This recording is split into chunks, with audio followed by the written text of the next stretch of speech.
सीताराम सीताराम भज प्यारे मन सीताराम सीताराम सीताराम भज प्यारे मन सीताराम रघुपति राघव राजा राम पतित पावन सीताराम रघुपति राघव राजा राम पतित पावन सीताराम सीताराम सीताराम भज प्यारे मन सीताराम सीताराम सीताराम भज प्यारे मन सीताराम बोलिए सियापति रामचंद्र भगवान की जय राघवेंद्र सरकार की जय जय जय श्री राधे जय जय श्री राधे। सभी भक्तों से निवेदन बहुत एकाग्रचित होकर के रामचरितमानस के इस प्रसंग को जो हम सबके अंतःकरण से जुड़ा हुआ है, एक एक शब्द को हृदयंगम करने का प्रयत्न कीजिएगा। किसी ने प्रश्न किया, हम भगवान को क्यों पाना चाहते हैं? ध्यान से सुनिएगा। किसी ने प्रश्न किया, हम भगवान को क्यों पाना चाहते हैं? मकान हमारे पास, दुकान हमारे पास, परिवार हमारे पास, समाज हमारे पास, सुख सुविधाओं की सारी चीजें हमारे पास, फिर हम भगवान को क्या पाना चाहते हैं? मैं आप लोगों से निवेदन करूंगा, आप भगवान को नहीं अपने अंशी को पाना चाहते हैं। प्रत्येक अंश अपने अंशी को पाना चाहते हैं। आप भगवान का नाम मत लीजिए, कहिए मैं आनंद पाना चाहता हूं, मैं सुख पाना चाहता हूं, मैं लुत्फ पाना चाहता हूं, मैं मजा पाना चाहता हूं। आप कहेंगे वो तो हमें मिल रहा है। नहीं, यहीं पर हमारी बुद्धि का भ्रम है। जो मिल रहा है वो आनंद नहीं है, वो सुख नहीं है। क्यों? हमें तो महसूस होता है। आप बता दीजिए कोई ऐसा सुख, कोई ऐसा आनंद जो आपको जन्म से लेके अब तक मिल रहा हो। ऐसा तो नहीं मिल रहा। फिर कैसा मिल रहा है? पल में सुख, पल में दुख। सुख और दुख आते जाते हैं, तो ये टेम्परेरी सुख सुख नहीं है, ये माया का सुख है। ध्यान दीजिएगा, जो हमें मिल रहा है उसे आनंद नहीं कह सकते। अब यहां एकाग्रता से समझिएगा, जो हमें मिल रहा है वो क्या है? सुविधा है, टेम्परेरी सुख है। परमानेंट सुख तो भगवत प्राप्ति है, और हमारे चाहने से नहीं, हमारा नेचर है। प्रत्येक जीव, प्रत्येक अंश अपने अंशी को ही चाहता है। ऐसा संसार में कोई नहीं पैदा हुआ। चींटी से लेके ब्रह्मा तक सब सुख चाहते हैं। बहुत ध्यान से समझिएगा, चींटी से लेके ब्रह्मा तक सब सुख चाहते हैं। फिर ये मिलता क्यों नहीं? मिलता इसलिए नहीं कि हमने सुविधाओं में हम सेटिस्फाई हो गए। संसार की सुविधाओं में हमने अपने आप को ये महसूस कर लिया कि हमें सुख मिल रहा है। ये सुख नहीं है। इसलिए आप पुण्य आत्माओं से निवेदन कर रहा हूं,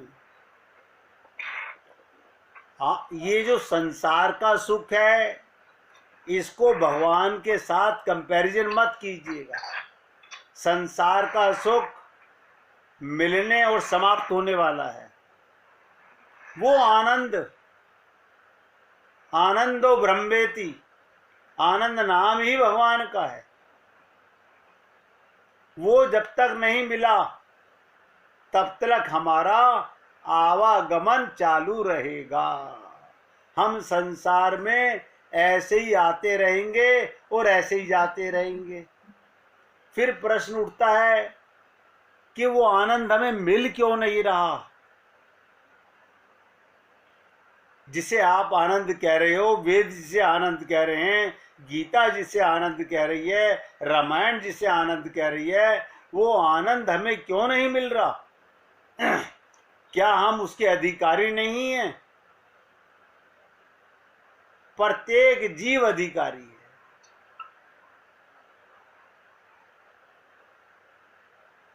फिर नहीं मिलने का कारण क्या है?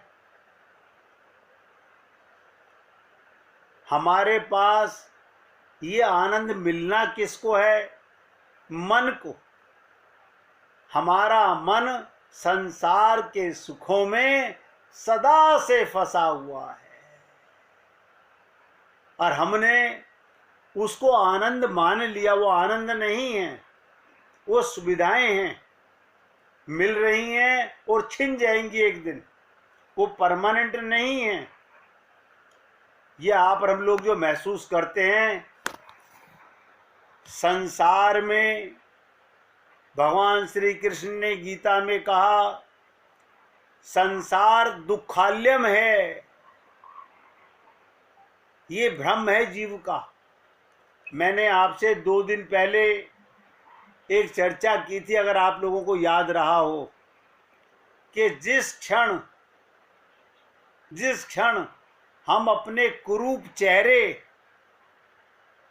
शीशे में दिख जाएगा, हमारा कुरूप चेहरा क्या है, हमारा मलिन चेहरा क्या है, हमें अपने मन की मलिनता का, गंदगी का कोई एहसास नहीं। और मैंने आपसे निवेदन किया था कि आज से जो प्रसंग चालू होगा, ये मान के चलिएगा हम सब में मन के रोग के कीटाणु, एक एक शब्द ध्यान दीजिएगा, मन के रोग के कीटाणु हम सब में हैं। इनमें से कोई वंचित नहीं है। यानी हमारा मन अशुद्ध है, हमारा मन मलिन है, हमें नजर नहीं आ रहा।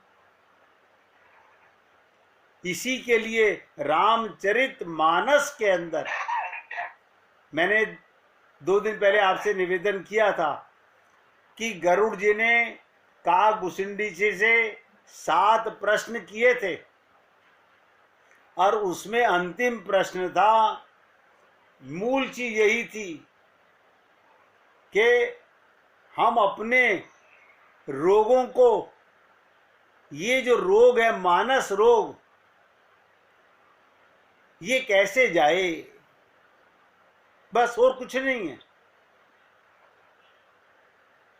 आपने देखा होगा प्रत्येक कर्म का कर्ता कौन है? आप कहेंगे हाथ कर्म कर रहा है, कान सुन रहा है, आंख देख रही है, नासिका सूंघ रही है, रसना खा रही है, पैर चल रहे हैं, नहीं, गलत। एक एक शब्द ध्यान दीजिएगा। प्रत्येक कर्म का कर्ता केवल मन होता है।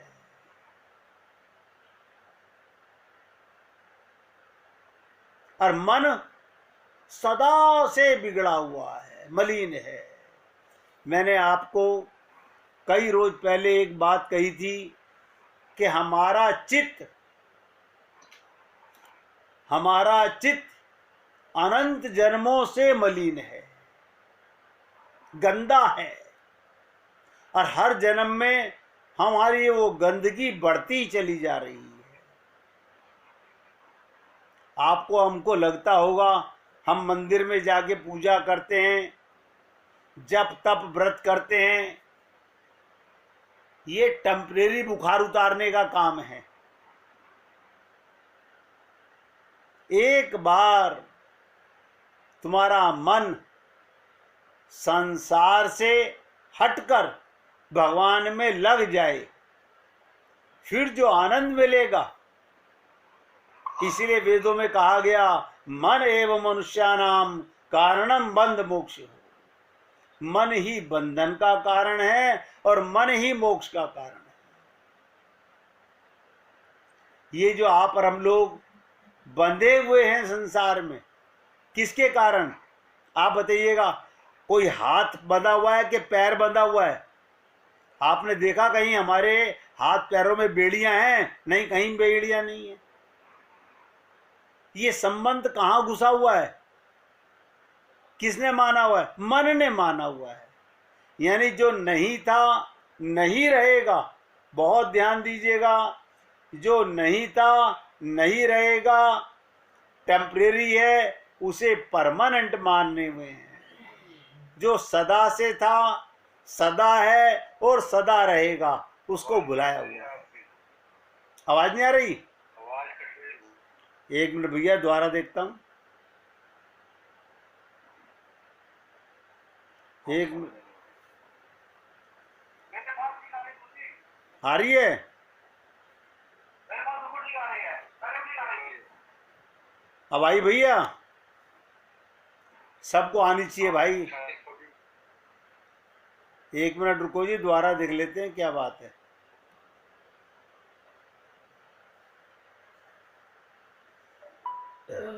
क्योंकि आवाज ना आए, आवाज आना बहुत जरूरी है। अब आ रही है भैया आवाज?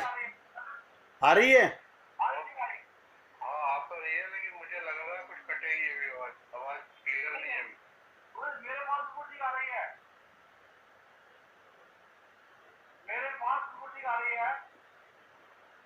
एक बार भैया आप जिसको नहीं आ रहे हैं, एक बार अपना बंद करके खोल लीजिएगा दोबारा ना, तो शायद मालूम पड़ जाए कोई नेट की प्रॉब्लम होगी। तो ध्यान दीजिएगा, जिस क्षण मैंने कहा हमें अपना कुरूप, गंदा मन, गंदा आईना, मैं कह रहा हूं एहसास हो जाए, उसी क्षण से, उसी पल से हमारी आध्यात्मिक यात्रा शुरू होगी। इससे पहले आप कितना ही तीर्थों में भ्रमण कीजिए, चारों धाम की यात्रा कीजिए, अनंत जप तप व्रत कीजिए, लेकिन मन को गंदा ना मान के कुछ नहीं हो रहा। इसलिए कहा गया, जब तक हमें वो मन की गंदगी दिख नहीं रही तो हमारी दृष्टि सही नहीं है, या हमारा शीशा गंदा है। दोनों में से एक चीज खराब है, या तो हमारी देखने की विवेक दृष्टि, ध्यान दीजिएगा, ये आंख की बात नहीं कर रहा हूं, विवेक की दृष्टि वो खराब है, या आईना खराब है। इसकी पहचान यही है। क्या पहचान है? फिर लौट जाएंगे हम जमीन पर, कहीं नहीं जाएंगे, 84 लाख योनियों में वापस भटकेंगे। इसी को वेदों ने कहा पुनरपि जननम पुनरपि मरणम। हम लोगों ने तसल्ली कर ली अपने आप को कि सर में दर्द हुआ, गोली खाई, सर दर्द खत्म हो गया। बदन में दर्द हुआ, बदन दर्द की गोली खाई, बदन दर्द खत्म हो गया। लेकिन जब तक हमें अपना असली परिचय ज्ञान ही नहीं है, मैं आत्मा हूं, मैं शरीर नहीं हूं। अब देखिएगा, एक चीज आपके साथ साथ और शेयर कर रहा हूं, हमें कैसे संसार में रहना चाहिए। मैं आत्मा हूं, मैं जीव हूं, और मेरे को शरीर मिला हुआ है, और मन एक है। ध्यान दीजिएगा, मन एक है। इस मन का सदुपयोग कैसे करें? संसार में सेवा, बस संसार में सबकी सेवा और भगवान से प्रेम,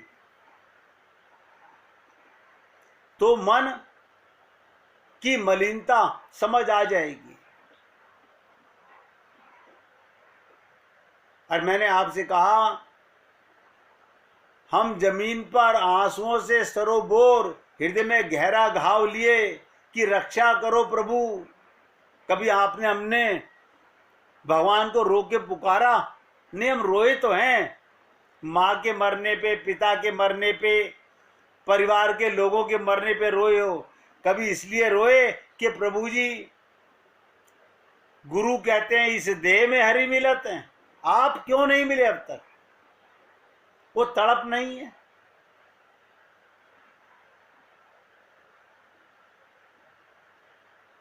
अब ध्यान दीजिएगा, आंसुओं के सरोबोर सराबोर से हृदय में गहरा घाव लिए कि रक्षा करो प्रभु मेरी। अब तो मैं जान गया, अब यदि मैं स्वयं से जरा भी प्रेम करता हूं। क्या प्रेम करते हो आप? सोचिएगा, आप संसार को कितना प्रेम करते हो? आप अपने आप को प्रेम करते हो? ये शरीर आप नहीं है। सारी दुनिया पागलों की तरह अपने शरीर से सबसे ज्यादा प्रेम करती है। अपने आप को, जिस दिन आपको आत्मज्ञान हो जाएगा तो फिर क्या कहोगे? अब मैं जान गया, अब यदि मैं स्वयं से जरा भी प्रेम करता हूं तो स्वयं को अगले जन्म के लिए यही पीड़ा नहीं दे सकता। कौन सी पीड़ा? जिसे आप और हम लोग भूल गए। मां के गर्भ में 9 मास की जेल, कम होती है 9 महीने की जेल? सोचिएगा, 9 मास की जेल, और आप हम लोग भूले हुए हैं। फिर मिलने वाली है। आप किसी भी योनि में वापस किसी भी मां के गर्भ में जाओगे, फिर वही नरक का द्वार, वही काल कोठरी। यहां से मैं आपसे निवेदन कर रहा हूं, कहानी का अंजाम तक भी जा सकती है। यही आखिरी मौका है, ये आखिरी मौका है। ये मनुष्य शरीर समुद्र के तट तक पहुंचना है। इसे कहा गया सर्वश्रेष्ठ मानव देह, देव दुर्लभ, देवताओं को भी ये प्राप्त नहीं है।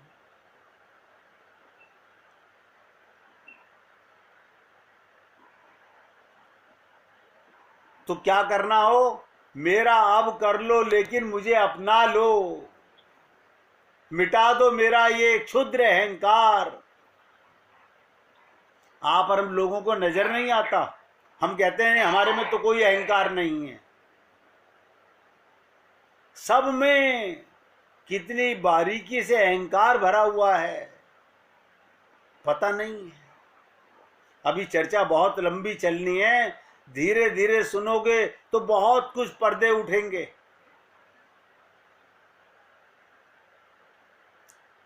इसलिए कहा गया, मिटा दो मेरी हस्ती को ही, मैं चाह ही ना पाऊं जो मुझे इस चक्र से निकलने नहीं देता। ये ममता, ये मोह, ये आसक्ति। ये मुझे संसार सागर से निकलने नहीं देती।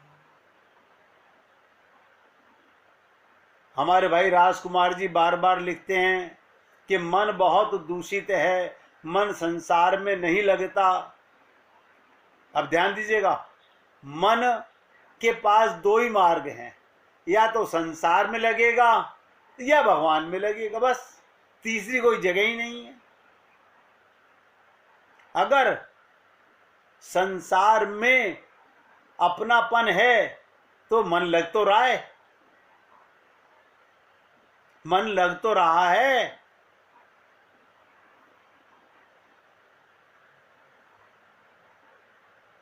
इसलिए मेरे भाई, आज यहां से प्रसंग थोड़ा सा कठिन कहो, सरल कहो, इम्पोर्टेंट कहो, मेरा फर्ज बनता है आपसे निवेदन करने का।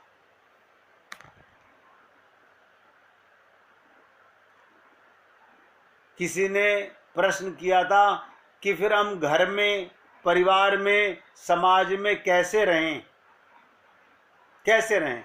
देखिए, आप और हम सब लोग रह रहे हैं घर में। आप घर में रहते हुए नोट करो, अपने को मालिक ना मानकर सेवक माने। अब सुनने से नहीं, सेवक मानने से काम बनेगा।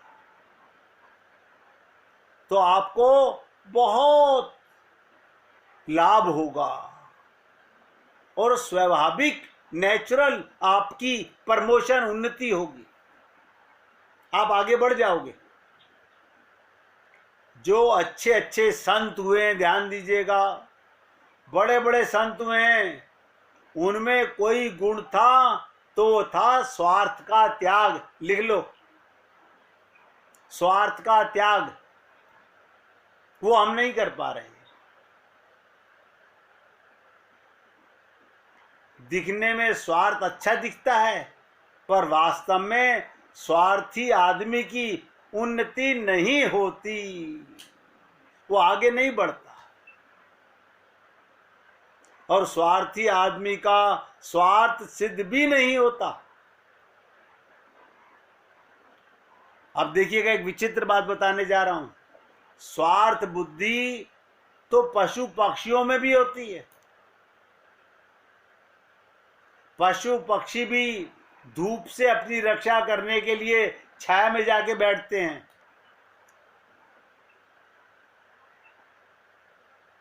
सर्दी से, बरसात से बचने के लिए वो भी जगह ढूंढ लेते हैं, परंतु वे अपना कल्याण नहीं कर सकते।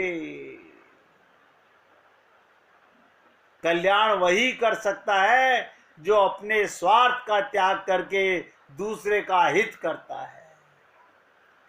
और संसार सारा स्वार्थ से भरा हुआ है, स्वार्थ से भरा हुआ है। अब मैं समझता हूं, आप लोग 2 दिन सत्संग ना होने के कारण आप लोगों ने एहसास किया होगा, किसको तड़प होगी कि हाय ये सत्संग नहीं मिल पा रहा। ये तड़प, ये बेचैनी, ये आग अगर हमें लग जाए, बस समझ लो प्रेम का रोग लग गया भगवान को पाने का। तो हमने जो चर्चा आपसे 2 दिन पहले चालू की थी, उसको फिर रिपीट कर रहा हूं। तुलसीदास जी की ये मान्यता है, संसार में ऐसा कोई व्यक्ति नहीं है जिसके मन में रोग के मूल कीटाणु विद्यमान ना हो। नजर नहीं आ रहे, डॉक्टर कह रहा है तुम एकदम स्वस्थ हो, तुम्हारा बीपी, तुम्हारी शुगर, तुम्हारा हार्ट, सब कुछ परफेक्ट। कुछ भी परफेक्ट नहीं है। मन की मलिनता, मन में जो रोग के मूल कीटाणु हैं, सबके विद्यमान है।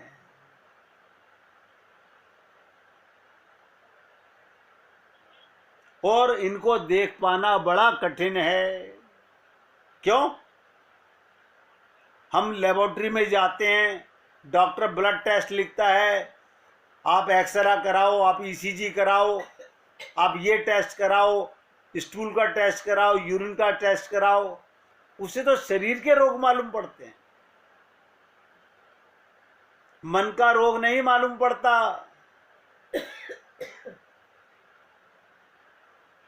इसलिए चाहे कोई मैत्री भाव से इन दोषों को देखे, चाहे शत्रु भाव से, अपने दोषों की समीक्षा कराने में व्यक्ति को संकोच नहीं करना चाहिए। पर्दा मत डालो। मैंने कहा था हम शरीर के रोगों को डॉक्टर को जाके बताते हैं। क्यों?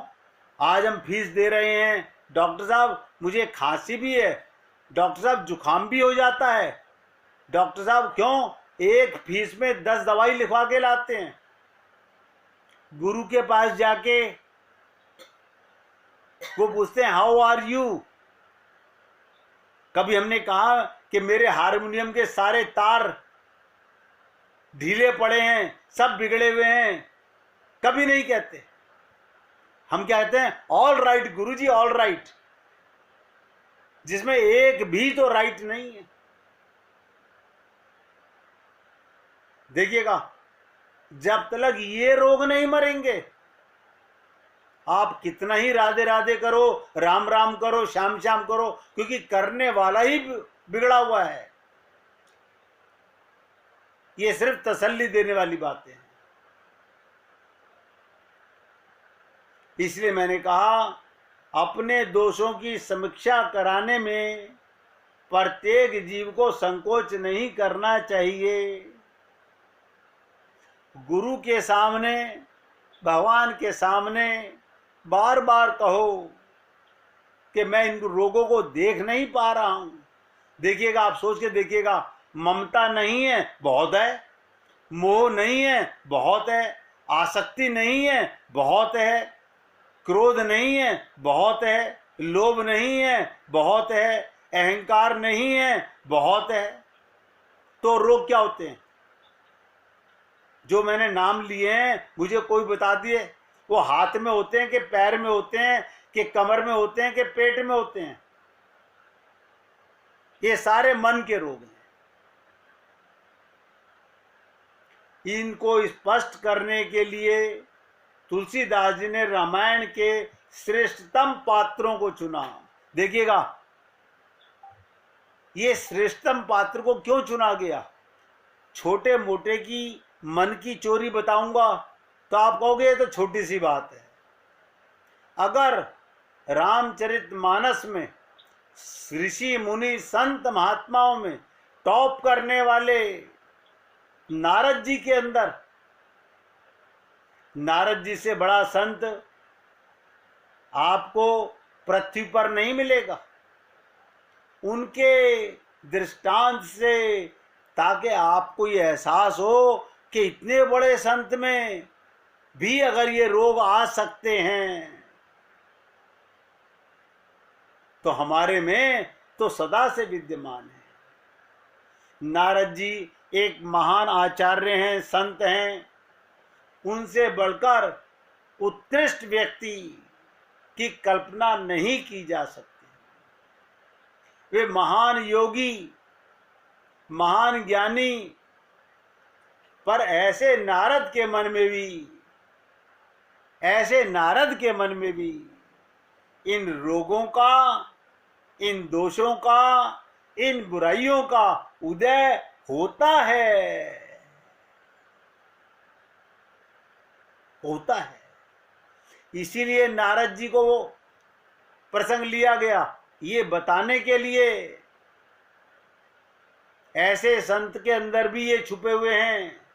काकभुसुंडी जी गरुड़ जी के समक्ष शरीर और मन के रोगों की तुलना करते हुए कहते हैं, यानी देखिएगा कितनी विचित्र बात कही, शरीर के रोग और मन के रोग, इनकी तुलना करके कहा गया। आप लोग रामचरितमानस पढ़ते हैं, आपने सुना होगा कि काम बात,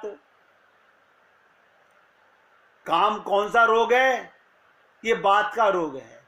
काम बात कफ लोभ अपारा, ये कफ जो है लोभ का रोग है। और क्रोध पित्त, क्रोध पित्त नित छाती जारा, क्रोध जो है ये पित्त का रोग है। 3 रोग बताए गए, काम, लोभ और क्रोध। बताइए किसमें नहीं है काम, क्रोध, लोभ? ये सब मन के अंदर है। और शरीर के भी 3 रोग बताए गए, त्रिदोष, वात पित्त कफ। अब आप लोग अच्छे से समझ गए होंगे, काम, क्रोध, लोभ और वात पित्त कफ, ये 3 रोग शरीर के। और क्या कहा तुलसीदास जी ने कि प्रीति करई जो तीन भाई, जो इन तीनों से प्रेम करेगा, और उपजई सन्नपात दुखदाई, उसके बाद उसकी दशा क्या होगी बस आप सोच सकते हैं। और मैंने आपसे कहा था, जिसने ये रोगों को समाप्त कर लिया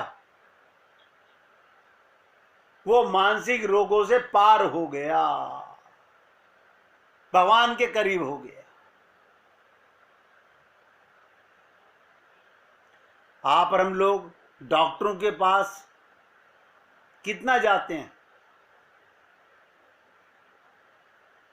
शरीर के रोगों की कितनी चिंता है, मन के रोगों की, मानसिक रोगों की ना तो गुरु के पास जाते हैं और ना उसकी चर्चा करते हैं। मैं तो देखो खुल के बोल रहा हूं, एक राजकुमार जी मुझे बार बार लिखते हैं कि मेरे अंदर ये रोग हैं, मैं इनसे निकलना चाहता हूं। हैं सब में, मैंने कहा मुझ सहित। मैं तो कह रहा हूं ना, जब नारद जी में तो किसमें नहीं है, लेकिन हम लोग डॉक्टर के सामने पैंट उतारने में शर्म नहीं करते, गुरु के सामने निर्वस्त्र होने में बहुत शर्म महसूस होती है।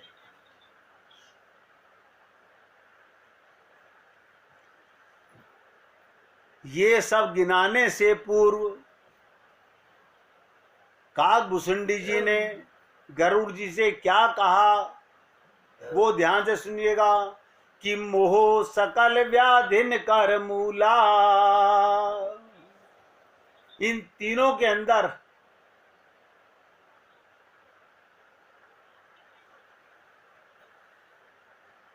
मोह जो है वो सबसे बड़ा रोग है। मोह सकल व्याधिन कर मूला, जिनते पुनई उपजई बहुसूला। मोह एक ऐसा रोग है जिससे रोग ही रोग पैदा होते हैं। आप देखिएगा, घर में कहीं दीमक लग जाए, आपको बाहर थोड़ी सी एक दीमक नजर आए, आप उस लकड़ी में पेचकस लगा के देखिए, फिर क्या होता है, वो पूरा का पूरा माल का छत्ता दीमक का नजर आने लगता है। इसी प्रकार मोह के कारण सारी व्याधियों की मूल जड़ मोह है। मैं आपसे निवेदन कर रहा हूं, सारी व्याधियों की, सारे रोगों की मूल जड़ मोह है। और इसी को समझने के लिए, ये ऐसा रोग है, ध्यान दीजिएगा, अगर आप साथ देंगे, समाप्त करना चाहेंगे तो तुरंत भी जा सकता है, और अगर आपको दृढ़ता नहीं है, मिटाना नहीं चाहते, तो ये कभी नहीं जाएगा।